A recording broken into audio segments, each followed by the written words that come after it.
We'll do a little bit of our introductions. Of course, absolutely. Sangeeta. Robin, you first.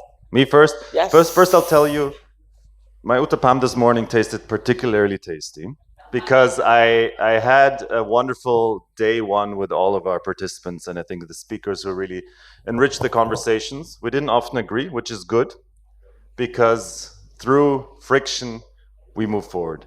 And I think there's a lot more coming on day two. I'm going to step to your side over so that people can see the captions as well. And I think what we are doing with the Zero Project India Conference, as mentioned by Martin Essel, our founder, and others, is building bridges. And I think this, to me, is the perfect introduction to our opening speaker of today, which is Her Excellency Ambassador Katharina. And it is my distinct pleasure that she has joined us. And this is not something new for us at the Zero Project, because we believe that involving diplomacy is not about only policy or program. It is what diplomacy is at its core, which is building bridges. And I think it's a testimony to the Republic of Austria doing that, to India doing that, both signatories of the UN CRPD. And we're very fortunate to have the ambassador with us and for her to give us some opening remarks and an impulse which will set the stage for day two. And without further ado, Ambassador, the stage is yours. So, good morning, everybody. Thank you for having me here, inviting me to speak a little bit on your second day. So I'm the Austrian ambassador to India. I also cover a few other countries here, so South Asia, so India plus 5 more countries. And I'm very pleased to be involved in this project and to learn more. So I would like to greet all dignitaries, Martin Essel, the founder of Zero Project, Mira. We had the opportunity to meet the day before yesterday, and I've met some of you, but there are also new faces around. And I hope I will be able to say a few things that will add to the atmosphere and maybe give you a few new ideas. But in fact, I think there are so many specialists around the room. I hope I will find the right tone. So obviously, as Austrian ambassador to India, I'm very happy to endorse all initiatives that bring Austria and India closer in all fields. And I'm very pleased to add inclusion to this broad spectrum of cooperation that we have together. Obviously, since the Essel Foundation is Austrian and the Zero Project originated in Austria in 2011, and have now increased their global outreach to also include India since a few years, as we are seeing today with the conference. This is sort of the perfect bilateral engagement that we are working for and that we like to see. So thank you for having me. It's great to be here. And in fact, as Robin was saying earlier, what is happening here today, bringing together, building bridges, is exactly what an embassy does. And since that is my expertise, I think I'll just say a few words about the Austrian-India relationship briefly, and then also about our multilateral engagement. The Austria-India bilateral relationship has seen an incredibly dynamic development in the past few years at all levels. And I'm very happy to have been part of that journey because I've been here for 4.5 years. I didn't say that earlier. I'm leaving in very few weeks. So actually this is in a way one of my very last professional engagements here in India. So maybe very nice because I can explain, our relationship consists of very many layers, obviously, of cooperation. So we have political engagements, and you may all have noticed, all Indians in the room at least, that there have been many political engagements, and Prime Minister Modi visited Austria last year. And that has given an additional boost to our political engagements, which will be continued next year, hopefully also with a return visit of our federal chancellor. But not only that, business engagement has been going up a lot, also in particular in the startup sector. There is a big focus on that. An Austria-India startup bridge was launched when our federal minister of economy visited last year. And and adding onto that, of course, there's a lot of cultural cooperation and university, academic cooperation and exchange. Many tourists go to Austria and therefore also strengthen the people-to-people contacts. And now this is somehow a very nice and it rounds off this addition of inclusion cooperation. That is a very beautiful, I think, addition to our partnership. A partnership that was named a Sustainable Economy and Technology Partnership, an enhanced Sustainable Economy and Technology Partnership. It's not an easy name to remember, but it was a name given by our heads of government last year. And now it is wonderful that I think we can say that it is also a sustainable partnership that involves and includes inclusion, and that is the path that we should take. So thank you for giving me the opportunity to add inclusion to our partnership, and I look forward to many more Zero Project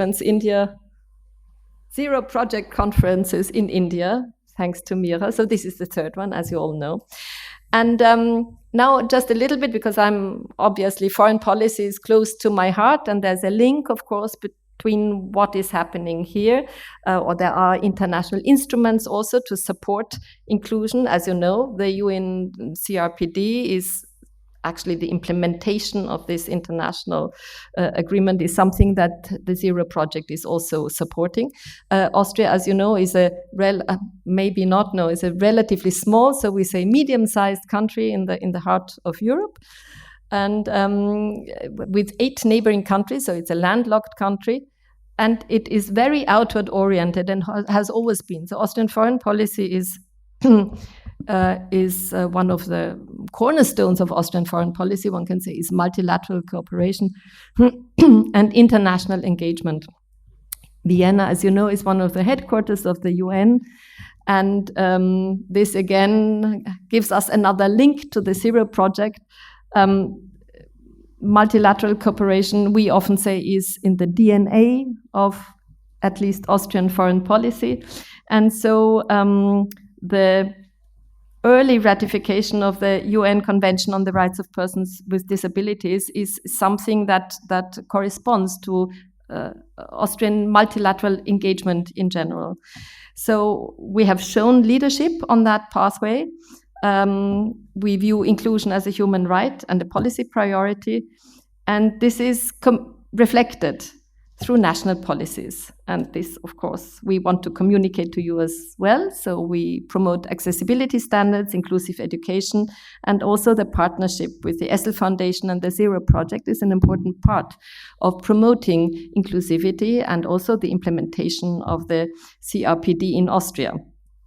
You have the yearly conference at the UN headquarters in Vienna, the Zero Project conference.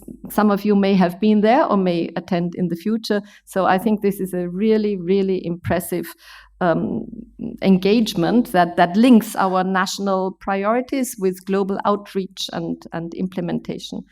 So that is from the maybe convention part of the side, the link to the Zero Project. In general, also on a more general level, maybe I'll just say a few words of our security concept. As you know, may not know, Austria is a candidate or has submitted its candidature for the Security Council non-permanent membership in 27-28, which is again in line with our multilateral engagement. We are a neutral country. We are a peaceful country. We try to promote peace. We have been partner in peacekeeping operations for a very, very long time.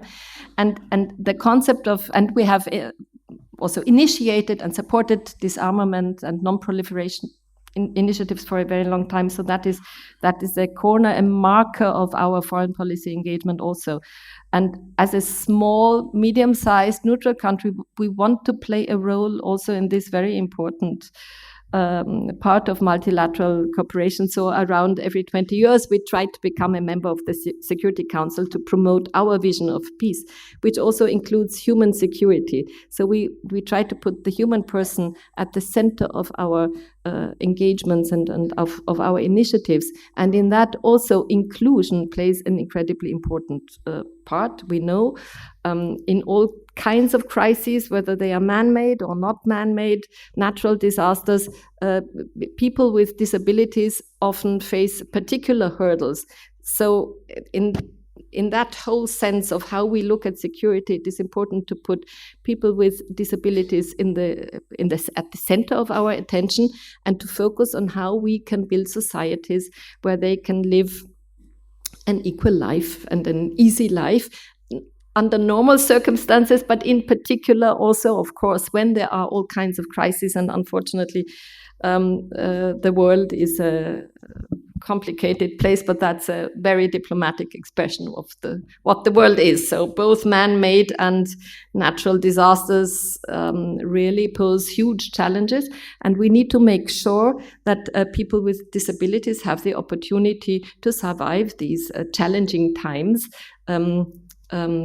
with more ease, and to make use of the possibilities that we have at our hand, and that many of you have at your hand or have developed and now are trying to share amongst each other. So I think that is one part of sort of how do we see security as a whole, how do we build societies that are inclusive in normal times and also in challenging times of crises. We have to prepare for crises as well, but we also just have to prepare for the normal development of our societies, which is aging. We are all aging. You are also, because we often say, okay, in Europe and in the West, populations are aging. That is true, but in India, society is also aging. So life expectancy, as you know very well, has gone up tremendously over the past years, and it is to be hoped, and it will continue to rise. So you will face similar challenges later in time, of course. We are already there. We're in the middle of facing huge challenges with an elderly population, and not only from how do we take care of this population, but also who works, how large is the share of the working, healthy population. So we also see a challenge to mobility and migration, and that is also part of my work here in India, or part of the bilateral relationship between Austria and India. How can we manage these flows of talented young people to European, to Western countries, both to study there at our universities, but maybe also to help in the health sector, because that is one of the sectors also in Austria or in Western countries that are most affected by our aging population. So demand is bigger, we have more elderly people, but we have fewer young people to help and to support them. So in that sense, of course, innovation to help support elderly people or disabled people is one of the solutions that we can take. So all of this binds us together, but my point is not that it's only one thing in Europe or in the West and one thing in India and we link it. We all share many challenges jointly. So that means that we can learn from each other and we can support each other. And so this global platform to give people with ideas the opportunity to share these ideas, and then to offer them also to other countries, to other cultures, is really a very wonderful undertaking. And so I think I will stop slowly because you have more informed contributions, I think, about specific topics that you can make. But altogether, I think this is the direction that our societies need to take in a world, in a globalizing, already very globalized world where we share problems because problems travel quickly. New problems arise due to globalization, but at the same time, we can also globalize solutions, hopefully, by working together. I mean, India, you may have heard it already, but India has one expression, Vasudeva Kutumbakam, and that is in this forum, I think, a very, very appropriate expression. We really are one big family, and we need to treat each other like families and share opportunities in challenging times. So I wish you all the best for the rest of this day, and that you may have many, many creative ideas also about how to share AI I think you spoke about that yesterday, in a useful manner, because there is always something that can help, but there are also problems that need to be addressed, obviously. So I'm sure that your discussions will help you find the right pathway, and I hope that out of this sort of global exchange, some, if you throw up many balls in the air, some will always land in the right place, and I wish you that as many balls as possible land in the right hands. That, I don't know whether that was a good simile, but I wish you all the best and good luck for now and also for future conferences in March in Vienna. I assume it is in March, always the project conference, and also next year in India. And I'm quite sure that my successor, he will be arriving in January, that he will be happy to get into contact with all of you and take up and follow, be part of this future engagement between Austria and India, and also at the global level. So thank you very much and have a lovely rest of the day.